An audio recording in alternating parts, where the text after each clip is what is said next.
He was always the life of the party. Even if you've given something where he wasn't invited, he's there.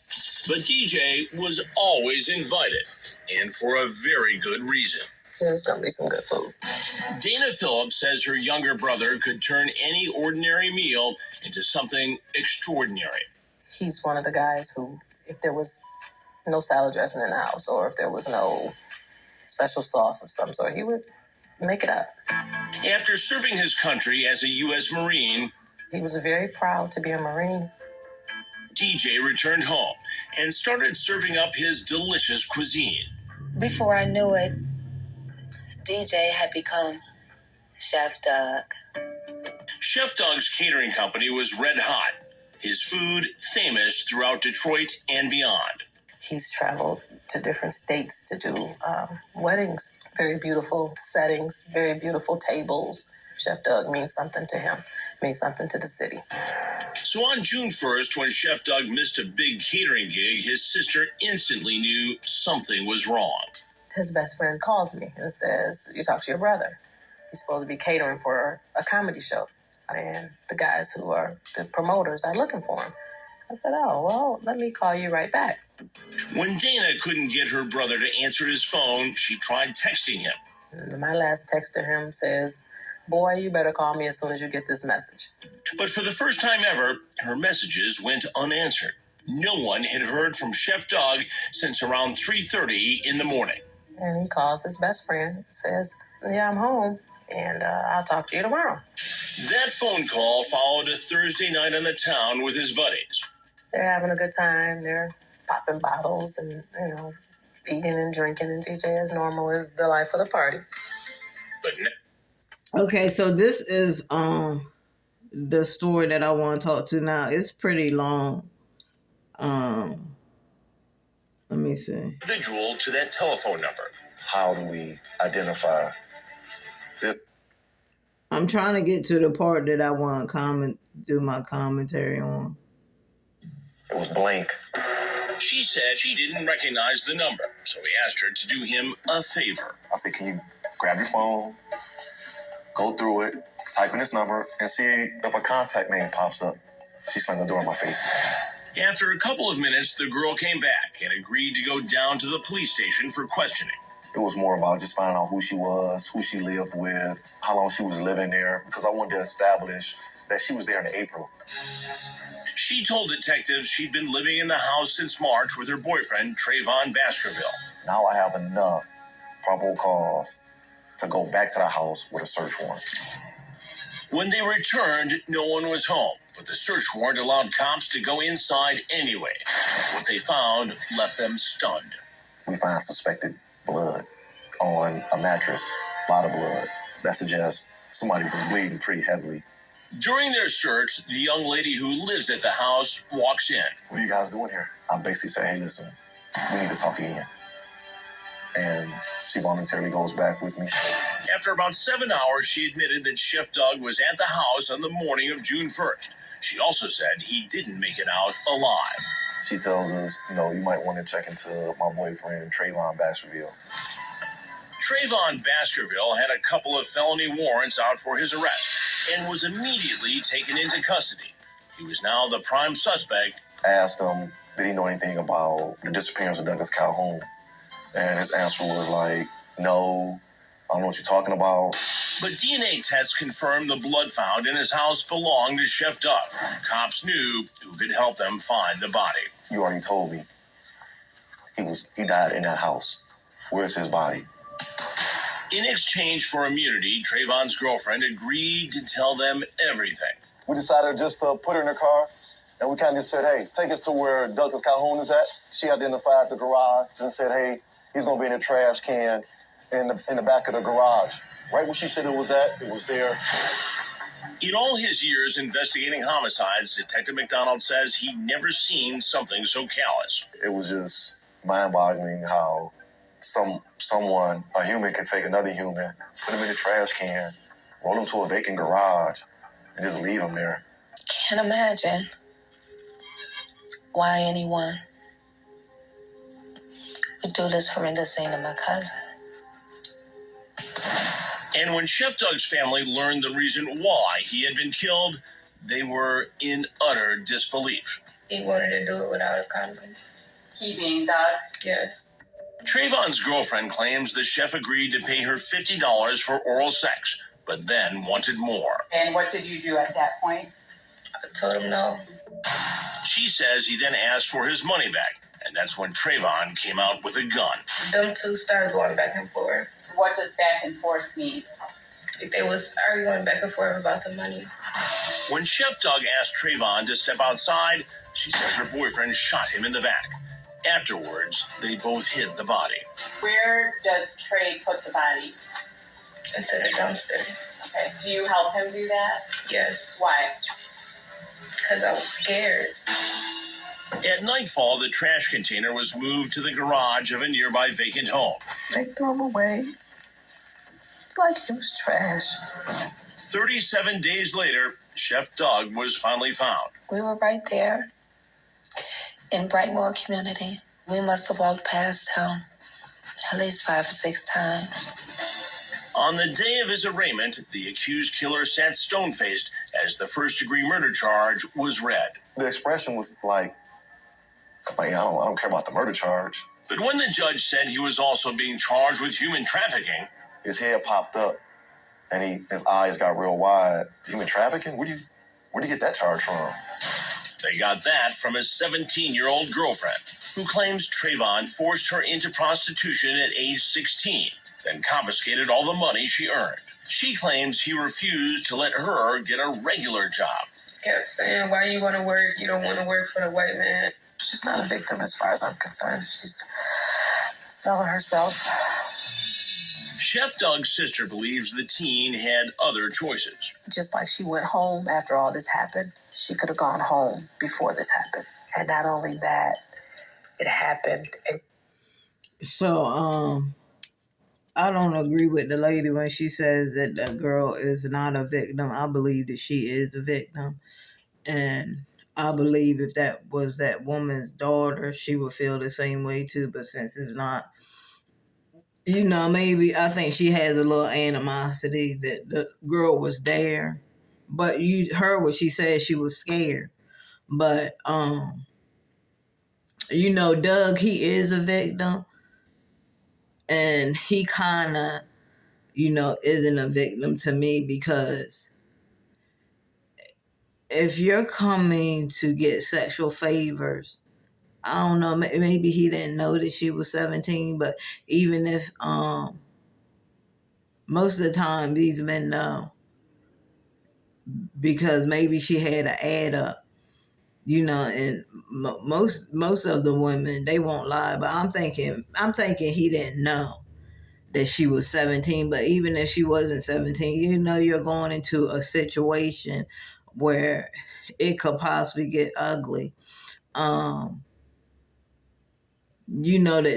there's a woman here. He could alert it. The authorities. He could have did something like that. Like, why even do this transaction? I mean, as big as this guy was, he was a top shelf catering chef. He got mad love, mad respect. Why would you want to be in this kind of situation?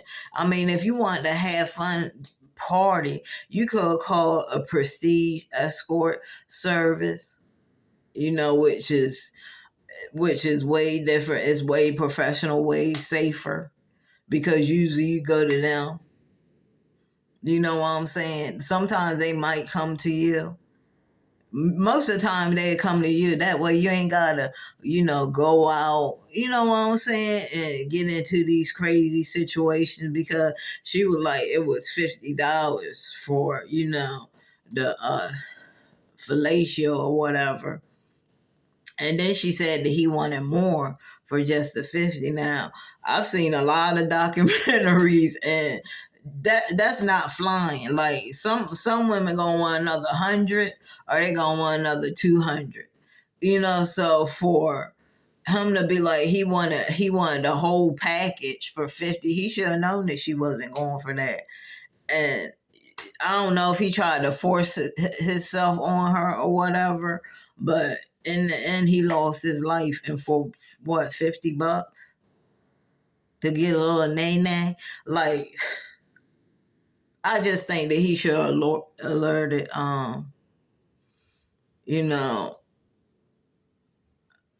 law enforcement, which he probably wouldn't, because he probably like, now they're gonna tell on me. But he could have did something where he could have helped her out. Why come over all the way over here? You see a woman that's out here doing this, and you're trying to get nay from her. And I just thought this whole situation could have been avoided. I hate that he had to lose his life. I hate that he even had to do this. Like why? You're too much of, people look up to you. You know what I'm saying? People look up to you. People respect you. So I don't understand why he would even try to do this, knowing that it's found out. You know what I'm saying? People like, oh, what? He did what? Not my dude. Not my family member. No, he would never do that. But that's how I felt on the whole situation. I feel like he was a victim, and then I feel like, he wasn't, because he could have helped her out in so many ways. He could have contacted law enforcement. He could have did a lot of things. He could have got her up out of that situation, but he didn't. And we're just hearing her side, so that's just my opinion, but we're just hearing her side. He can't tell his side of the story. The evidence told his side of the story. The evidence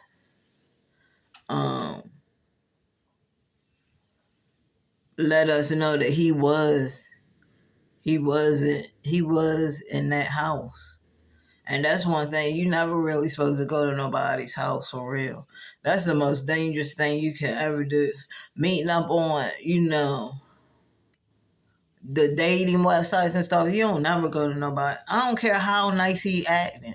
You don't never go to nobody's house. Especially if you just meet him, you don't go to nobody's house. I don't care if he acting like the prince of whatever. I don't care. You don't go to nobody's house. But this whole situation was so crazy. But I can't believe the lady said that girl wasn't a victim. She was a victim. She was a victim. And yeah, she was there. She probably was scared. That girl was probably scared her whole life being with him. She was a 17-year-old minor. She was probably scared. He was probably threatening her and everything. And for that lady to say that she wasn't a victim, she wasn't, and she was a victim, lady, because she already said that he forced her into this. So, you know what I'm saying? I don't know. I just think that she said that being hurt and upset that Doug is going now. He lost his life. But yeah, nobody's a winner in this. Nobody. That girl's gonna be traumatized, probably traumatized. That girl's gonna need therapy. She's gonna need therapy. She had to help him with his body. You know how traumatizing that is? She saw everything. You know what I'm saying? So, it's crazy. Allowed it to go on and on for 37 days. I know sex trafficking is real, and I know I'm angry. So I don't know that I'm projecting that anger and not giving her the benefit of the doubt. As for Trayvon Baskerville, Just a piece of trash who manipulates, degrades women. if convicted for the murder of Douglas Calhoun, Trayvon Baskerville will spend the rest of his life behind bars. For Dana, the punishment would not fit the crime. I wish we had the death penalty. I do, because I don't want to work every day to pay for him to eat.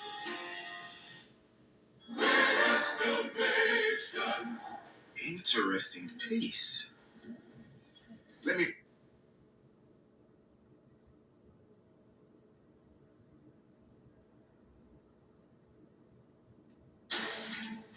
A bright young attorney. So,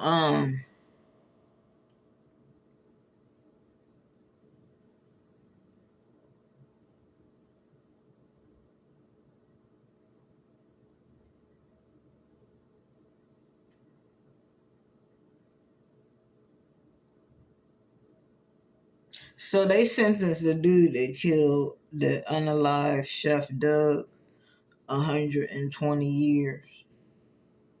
The dude that unalived him, he is from Detroit, so he pretty much about that life. We already know a lot of them. They don't play down there.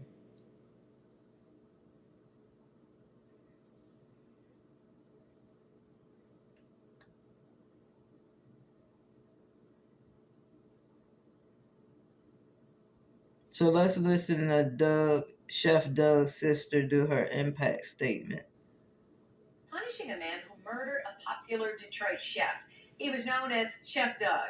His sister described him today as a selfless man with a loving demeanor. You see his picture right there. Dave Llewellyn here right now to tell us about the tough sentence for Chef Doug's killer.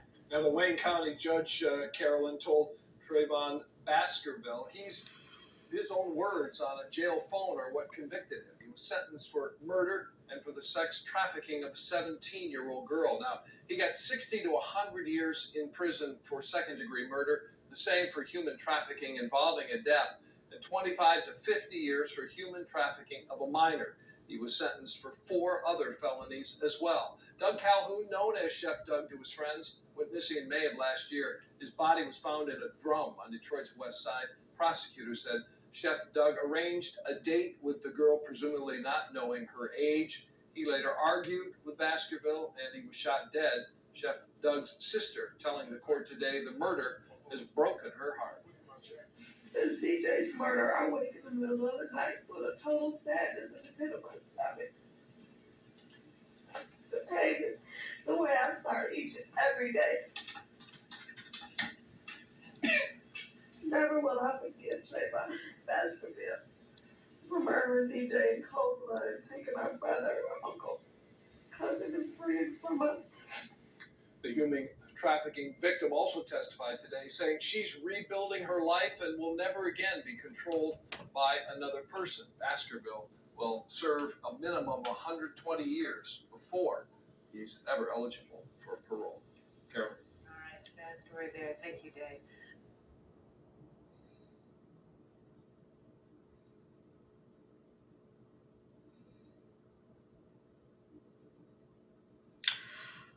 So, I mean,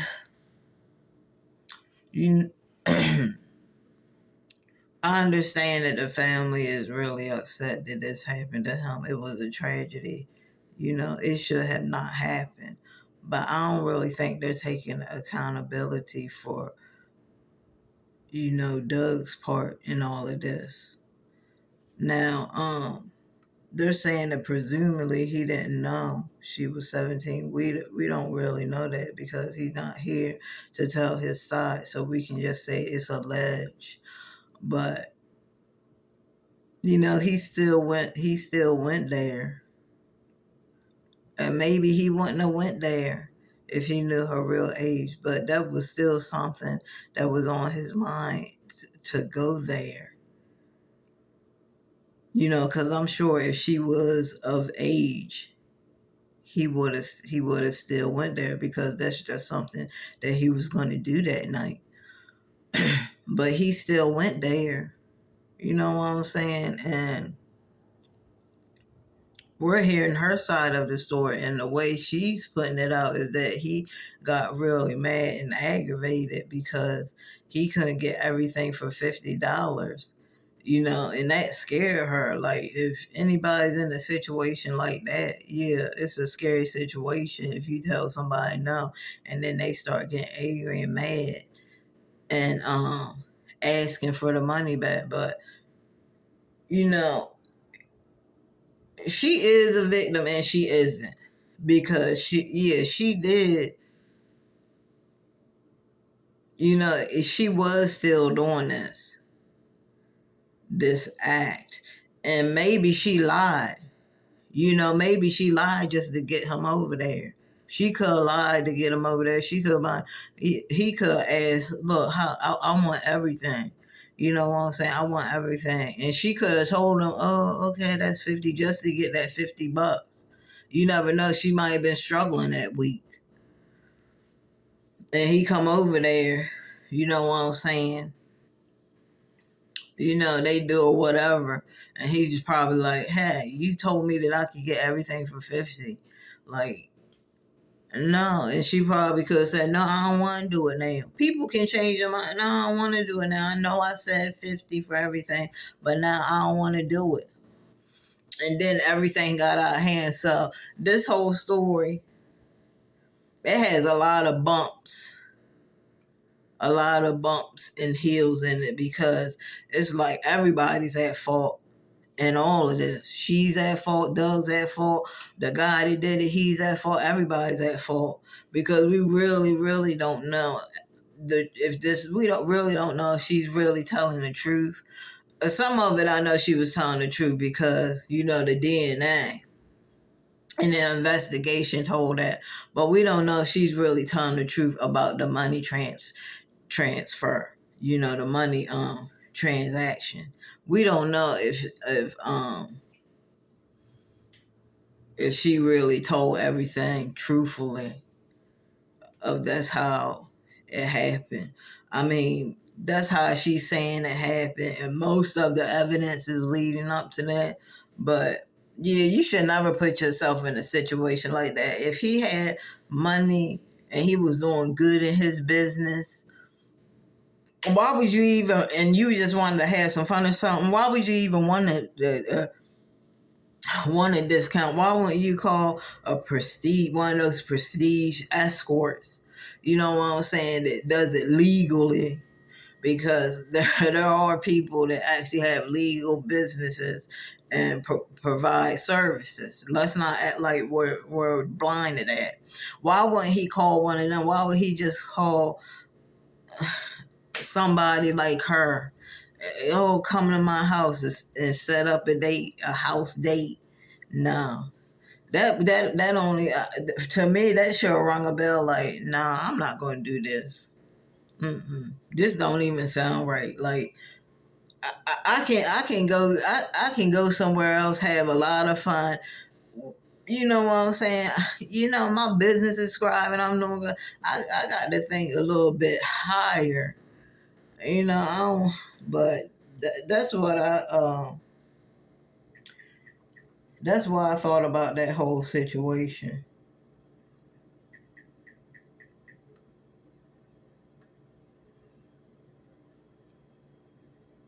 And it's sad because now he's not here. And they said his business was doing so good. Like, he was doing so good. You know, he was doing, you know, weddings. You know, he was invited to a lot of places. But, yeah. And it could be he didn't know her age. You know what I'm saying? He didn't know her age. Because he might not be the type of man that you think he is, y'all. He might, if he found out that she was 17, he probably would buy, you're what? Man, you're mine. I'm not messing with you. But a lot of them do lie about their age. Oh, no. That's why, man, no, the stuff is crazy. But, you know, in Las Vegas, they have places around there that it's legal, you know, down there. You know, I think you have to have some kind of card or something. You have to have some kind of license. I gotta get to work, y'all, but you know, I do send my condolences to his family, because it didn't have to happen like that. You know, he didn't have to shoot him. He could have just showed him that gun, and Doug would have been out of there. Let's just be honest. If somebody show you a gun and they about to shoot you and they about, look, leave me alone, you gonna jump on them. I mean, you got crazy people that would, but majority of people is not gonna sit there and try to beat up somebody that got a gun. You know, he would have been out there. All he had to say, hey man, what are you doing? Well, she said, man, I don't care. You paid for what she said that she was gonna do, and he get the gun. Look, get out of here. I'm gonna shoot you. And I'm sure he would have been out of there. He would have been, you know what? My life is not worth $50. I'm out of here. But he just came out right out and just shot him. Like that's what you call a trigger happy, guys. You got a lot of people that have these guns and they're trigger happy. And those kind of people, they don't need guns. Those kind of people, you got a lot of people out here that are not responsible enough to have a gun.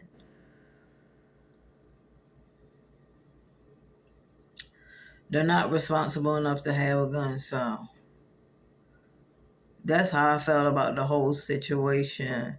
You know, the girl said she is turning her life around where she's not going to let anybody else control her. And she's definitely going to have control issues. Because anybody tell her to do something, she probably going to be like, do I look like a fool? I'm not doing nothing. You don't tell me what to do.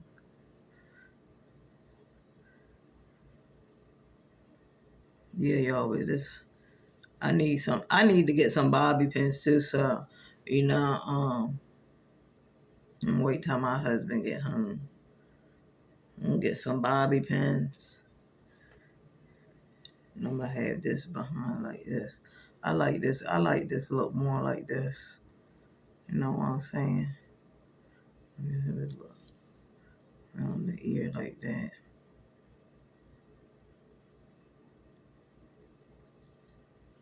Get some bobby pins, yeah. Put that up. So guys, what did y'all, leave me some comments in the comment section. What do y'all think about the whole situation? Do y'all think that the girl should have been given any sympathy, or do y'all think that she was the main culprit and she might have set this up? Because we know that he did set the date up and she did agree. But I'm trying to figure out, how did they meet? Like, did they meet off of a website? Or, you know, how did they arrange this date? That's what I'm trying. That would be a good answer. That hasn't been answered. How did they set this date up? Like, was it off of one of those dating websites? Was it? How did they even find each other? Would be a good question of how they even got connected. Was it friend of friends, or who knows? So yeah, that's all I wanted to say about that. I'm gonna go post a video. I gotta get my Keisha merch too. Y'all know Trey Mo. He does that Keisha character. I wanna get one of his shirts. It say don't play with me. I'm not for play. I think I want to get the black one because, man, I don't like white. White get dirty and dingy too much. Like, once you wear, white is cute, but once you wear it and it get one stain, it ruins the whole outfit. Like, you got to be very careful in white. You know what I'm saying? You can't touch nothing. You can't touch your face. You can't do nothing. And some people love white, but I'm not really into white. Tell you that right now. But yeah, I'm definitely gonna get my Keisha merch. Hello and welcome to Crime Watch Daily Updates. I'm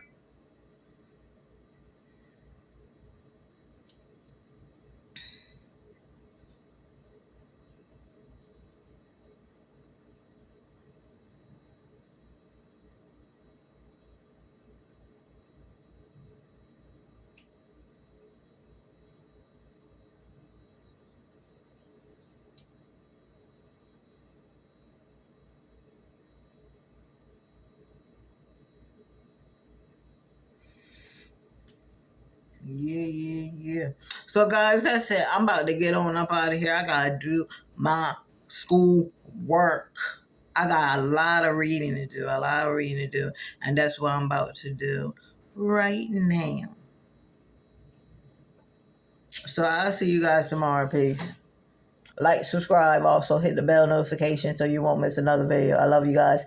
Always thinking about you. Until next time, it is your girl, Everything's Me. I will see you guys in another one. Peace.